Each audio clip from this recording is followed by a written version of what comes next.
কসাই বলে আমার মা প্রতিদিন রাতে খুশি হয়ে একটা পাগলা দোয়া করে, গত কয়েক বছর ধরে এই দোয়াটা করছে, অনেক বছরের দোয়া। আমি জানি কোনো দিন এই দোয়াটা কবুল হবে না।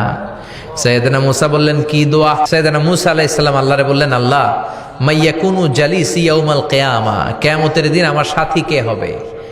আল্লাহ বললেন সাহিবুকা ফিল জান্নাতি জাজ্জার, কিয়ামতের দিন তোমার সাথী হবে একজন কসাই। কে হবে? জোরে বলেন না। সৈয়দনা মুসা আলাইহিস সালাম একটু ফেড আপ হলেন, কিরে কসাই কেন আমার সাথী হবে? আমি নবী মানুষ, নবী হবে আমার সাথী, আল্লাহর ওলিরা হবে আমার সাথী, কেন কসাই হবে আমার সাথী? রব্বুল আলামিন বললেন মুসা যাও নিজেই যে দেখে আসো কেন কসাই হবে তোমার সাথী। সৈয়দনা মুসা আলাইহিস সালাম কসাইয়ের দোকানে গেলেন, যে দেখে না কসাইয়ের স্পেশাল কোনো আমল নাই, খালি গোশত কাটে। কি কাটে? সারাদিন গোশত কাটার পরে বিকেলবেলা বড় একটা গোশতের টুকরা নিয়ে প্যাকেট করে বাড়ির দিকে রওনা হয়। সাইয়েদনা মুসা আলাইহিস সালাম তিনিও কসাইয়ের পেছনে পেছনে ছদ্মবেশে রওনা হয়ে যায়। কসাই বাড়িতে ঢোকার পরে সাইয়েদনা মুসা আলাইহিস সালাম দরজায় নক করতে লাগলেন। কসাই দরজা খুলে দিতে লাগলো।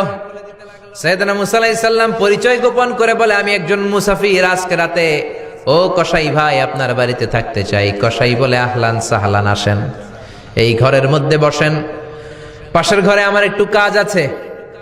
পাশের ঘরে যে কসাই মাচার উপর থেকে বৃদ্ধা একটা নারীকে নামিয়ে নিজ হাতে গোসল করে টাওয়াল দিয়ে গা মুছে গোশত রান্না করে রুটি বানিয়ে রুটি আর গোশত এই বৃদ্ধা মহিলার মুখের মধ্যে তুলে দেয়। মহিলাটা তৃপ্তি সহকারে খাওয়ার পরে হাত দুইটা উপরের দিকে তুলে আঁচলটা পেতে আল্লাহর ডেকে বলে, আল্লাহ আমার ছেলের উপর আমি সন্তুষ্ট, এই বলে বিড়বিড় করে কি যেন দোয়া করে দেয়। মহিলাটাকে খাওয়ানোর পরে কসাই প্লেটের মধ্যে গোশত আর রুটি এনে সাইয়েদনা মুসার কাছে এসে বলে, ও মুসাফির ভাই এই নেন আপনার রাতের খাবার। রাতের খাবার খেয়ে আপনি ঘুমিয়ে যান, সকালে আপনি যাবেন আপনার পথে, আমি যাব আমার দোকানে। সাইয়েদনা মুসা বলে, ও কসাই আগে বলো এই বৃদ্ধা মহিলাটাকে। কসাই বলে, বৃদ্ধা মহিলাটা ছাড়া দুনিয়ায় আমার কেউ নাই, আমি ছাড়া ওই বৃদ্ধা মহিলার কেউ নাই। এই মহিলাটা হলো আমার জনম দুঃখিনী মা, মা ছাড়া আমার কেউ নাই, আমি ছাড়াও মায়ের কেউ নাই। প্রতিদিন আমি আমার মারে গোসল করাই, নিজ হাতে রান্না করে খাওয়াই। সাইয়েদনা মুসা বলে, তোমার মা হাত তুলে কি দোয়া করলো এটা বলো। কসাই বলে, আমার মা প্রতিদিন রাতে খুশি হয়ে একটা পাগলা দোয়া করে, গত কয়েক বছর ধরে এই দোয়াটা করছে, অনেক বছরের দোয়া। আমি জানি কোনো দিন এই দোয়াটা কবুল হবে না। সাইয়েদনা মুসা বললেন কি দোয়া? কসাই বলে, আমার মা খুশি হওয়ার পরে চোখের পানি ছেড়ে দিয়ে হাত তুলে বলে, আল্লাহ আমি আমার ছেলের উপর অনেক সন্তুষ্ট, শুনেছি এই জামানার বনি ইসরায়েলের সবচেয়ে বড় পয়গম্বর, তার নাম নাকি মুসা কালিমুল্লাহ। আমি তোমার কাছে দোয়া করে গেলাম, আমার ছেলেরে তুমি ওই মুসা নবীর সাথে জান্নাতে ঢুকাইয়া দিবা। মুসা আলাইহিস সালাম বলে, কানেকশন তো এই জায়গায়, আসল কানেকশন তো এখানে, এটা তো মায়ের দোয়ার বরকত। আল্লাহু আকবার। এজন্য মায়ের দোয়ার বরকতে কসাইকেও নবীর সাথী বানিয়ে দিয়েছে কে? বিশ্বনবী বাবা মার আদর পায় নাই, জন্মের আগেই বিশ্বনবীর বাবা নাই, 6 বছর বয়সে মা নাই, দাদার কাছে মানুষ হয়েছেন, চাচার কাছে মানুষ হয়েছেন। বিশ্বনবী হুদাইবিয়ার উমরা যেদিন করতে যাবেন 1400 সাহাবীকে নিয়ে বিশ্বনবী উমরা করার জন্য রওনা হলেন। পথিমধ্যে আবওয়া নামক জায়গার মধ্যে বিশ্বনবীর মায়ের কবর। বিশ্বনবীর মায়ের নাম কি?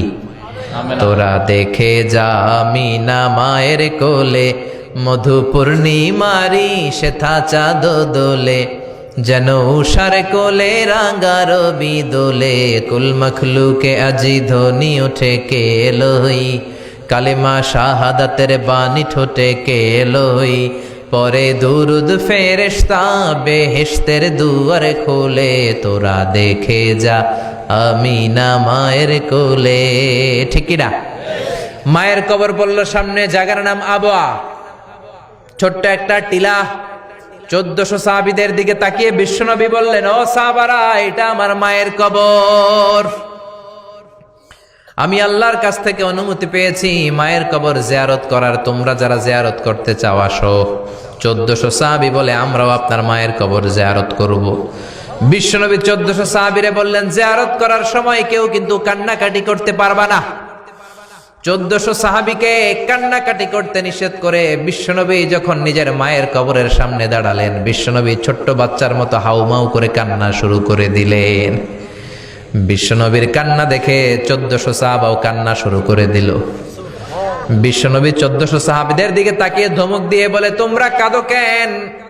সাহাবারা বলে, নবী আপনাকে আমরা অনেক ভালোবাসি, আপনারে কাঁদতে দেখলে আমাদেরও কান্না আসে। আপনার চোখ দিয়ে দার দার করে পানি নামতে দেখলে আমরা আমাদের দুটি চোখ আর শুকনা রাখতে পারি না। বিশ্বনবী বললেন, আদ্রাকাতনি রাহমাতুহা ফাবাকাইতু, আমার ছোটবেলার স্মৃতি মনে পড়েছে। আমার মা যে আমারে আদর করেছে, ওই স্মৃতিগুলো আমার মনে পড়েছে। আমার মা আমেনা আমারে জাইতুনের তেল মালিশ করে দিত গায়ে। আমার মা আমেনা আমারে জামা পরিয়ে দিত, কোলে নিত, আদর করত, চুমু খেত। ওই স্মৃতিগুলো আমার মনে পড়েছে, তাই আমি কাঁদি। তোমরা কাঁদো কেন? বিশ্বনবী মায়ের আদর পায় নাই, কিন্তু মায়ের কবরের সামনে দাঁড়িয়ে ছোট্ট বাচ্চার মতো কেঁদেছে। এজন্য মায়ের দোয়ার দরকার আছে না নাই? বিশ্বনবী কানা ইউকাসিমুল আহমান ফিল জিআররানা, জিআররানা নামক জায়গার মধ্যে বিশ্বনবী কুরবানির গোশত বিতরণ করছেন। কিসের গোশত? বাংলাদেশে কুরবানির গোশত বিতরণ হয় কি হয় না? জোরে বলেন। বিশাল লম্বা লাইন। বিশ্বনবী লাইনের মধ্যখান থেকে বৃদ্ধা একটা নারীকে আলাদা করে নিয়ে আসলেন। বিশ্বনবী নিজের গায়ের চাদরটা বিছিয়ে দিলেন, মহিলাটারে বসালেন, বড় একটা গোশতের টুকরা দিলেন, প্যাকেট দিলেন।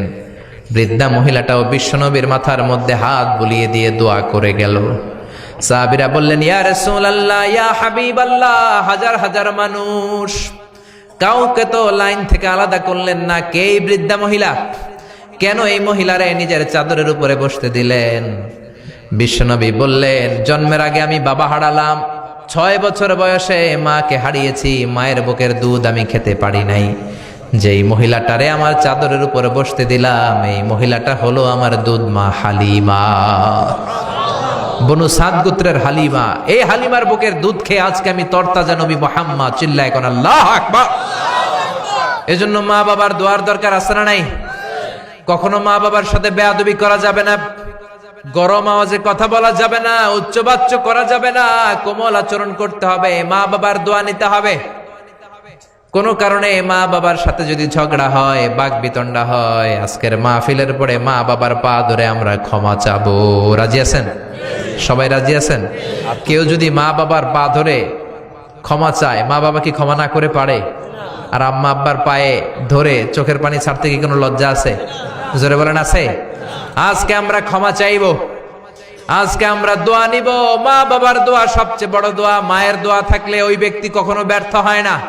মায়ের দোয়া, আল্লাহর রহমত, এই দুইটা যদি জিনিস যদি কারো জীবনে থাকে, সফলতা তার হাতে ধরা দিবে। ঠিক কি না? এজন্য আল্লাহ বললেন, আমার স্পেশাল ফয়সালা দুইটা। কয়টা? وَقَضَى رَبُّكَ أَلَّا تَعْبُدُوا إِلَّا إِيَّاهُ وَبِالْوَالِدَيْنِ إِحْسَانًا। প্রথম ফয়সালা ইবাদত হবে একজনের, তিনি কে? আল্লাহ। আল্লাহ ছাড়া অন্য কারো জিকির করা যাবে? আল্লাহ ছাড়া অন্য কারো কাছে চাওয়া যাবে? আল্লাহ ছাড়া কোনো মাজারে যে সেজদা দেয়া যাবে? দ্বিতীয় ফয়সালা হলো মাতা পিতার খেদমত করতে হবে। আমরা যতটুকু পারি মা বাবার জন্য অর্থ ব্যয় করব, তাদের খেদমত করব, তাদের কাছ থেকে দোয়া নিব। আমাদের জীবনকে উজালা করে দিবে কে? আরো জোরে বলেন কে? আল্লাহ তাআলা আমাদের সবাইকে কথাগুলো বুঝার ও আমল করার তৌফিক দান করুক। আমরা পড়ি আমিন।